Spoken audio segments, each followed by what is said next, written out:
When in my younger years, I used to have this idealized fantasy of soulmate, and it was propagated by films. There was even a book that I read about finding your soulmate and finding the one. And there is this one person, and it's very prevalent in spiritual circles. This whole idea of soulmates, and it's funny. The I just have benefited far more by concentrating on what is real, what is rational, what is even you could say scientific, instead of all this kind of ephemeral, moopy goopy, lovey dovey, kind of like out there new age goopy philosophy. For me, if it works for you, by all means.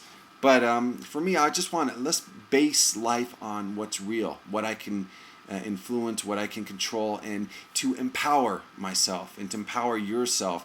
I find is far more effective than the right person will come along when you're ready, and if you look, you don't find all these kind of cliches that are simply, from my experience, not true. What is true and what is effective? This is a response to an email that I won't say her name, but a response to someone that emailed me with a great question. And it's a common theme that we all have is this, my life would be so much better if only. And we have this in many areas. If only this, if only that, if only, only. If I had the right job, if only the kids at school liked me, if only, if only. And the if onlys will never end. And one of the big if onlys that I struggled with, and a lot of people struggle with, if only I met the right person, someone spiritual, someone who got me, someone who understood, someone I can grow with. And this is normal. This is something that's to be expected, that we have these expectations within ourselves because we are social beings. There is a need for us to procreate. We have biological impulses to procreate and to connect and to love and to be loved. So there's nothing wrong with that. What we do with it is the key. And my friend had a great bumper sticker. It said, it's not about meeting the right person. It's not about finding the right person. It's about becoming the right person. So what I think the best plan of action is in this process of finding or becoming the right person is self-development, is developing ourselves and embracing solitude. I think a love of solitude is such a key component walking the spiritual path, that you'll develop and grow and become the person that you want to be if you embrace solitude. Because solitude is the greatest teacher. A common thing in my videos is, not to be dependent on other teachers' books and all these other gurus and things, but really to go within. And the only way we can go within is if we know ourselves, if we spend time alone, we spend time in solitude, and we really, as cliche or corny as it might sound, we become our own best friends. As you do that, as you explore your inner universe, the need, the desire, this void to meet someone else, to find the right person dissipates. And you feel a sense of contentment in your solitude, in your singleness, so to speak.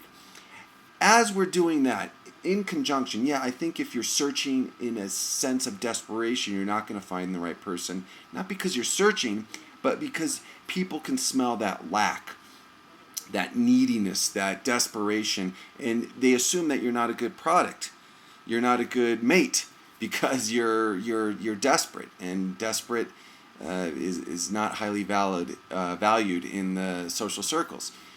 So if we're knowing ourselves, and we have the courage to be true to ourselves, because a lot of the problem why we don't meet people is because we're not authentic.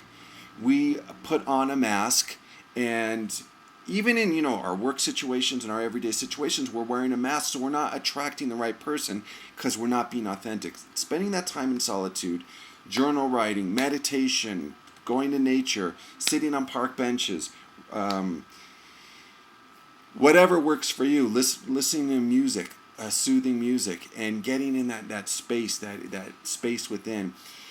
Once you start cultivating that solitude, and then you start your intuition starts to speak to you, and it starts to guide you, and it starts to become the master of your life, and you start developing this confidence. Because there's one thing to spend time in solitude and listen to your intuition, and it's the second thing to have the courage to follow it. Because most often you're going to be met with resistance from friends, family, coworkers, things like that.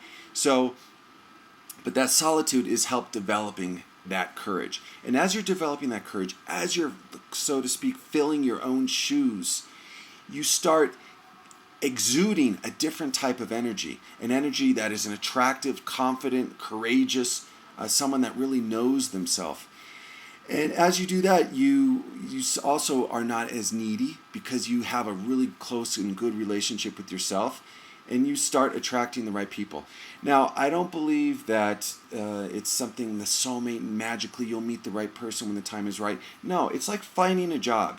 My mom said you got to kiss a lot of toads to meet your prince or princess. And it's the same thing with mates. Some people that have asked me for advice about meeting someone, I tell them, well, you got to do this, this, and this. I tried that, whether it be online dating or whatever. I tried that, and I went out with, like 5 or 6 people, and, it didn't work out, and it was a disaster, and I didn't like it.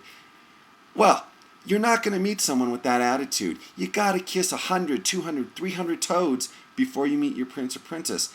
And it really, finding the right person, pure and simple, is a numbers game. It comes down to going out with enough people until you find that connection.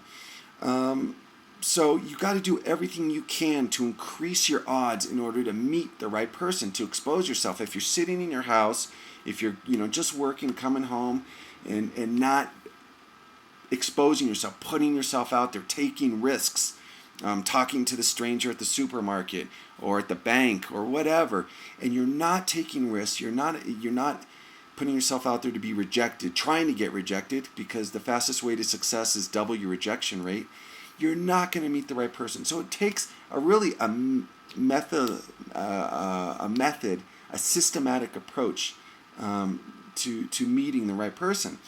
And so that goes to do everything you can to increase your odds. So online dating is one option. Another great option is doing things that you love. Hobbies, interests, volunteer work. If you love playing chess, if you love movies, if you love language clubs, meetup.com is another great resource.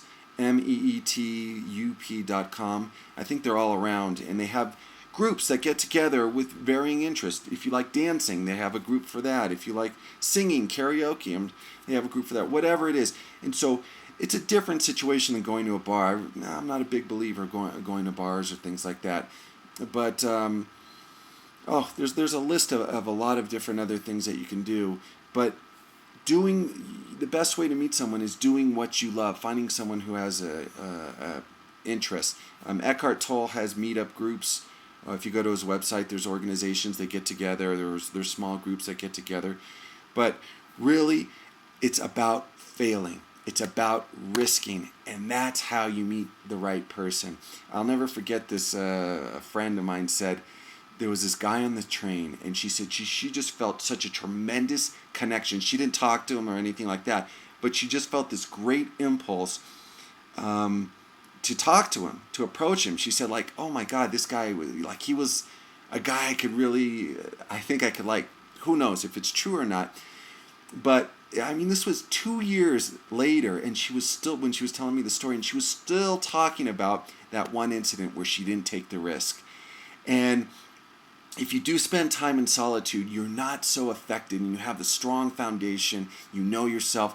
Your identity is not wrapped up on whether people approve you or don't approve of you, whether they reject you or don't reject you. In fact, one of the challenges I would give myself is go out and get rejected 2 times every day. Just go out there and put myself out there. And it's just a fantastic way to just strengthen your inner core.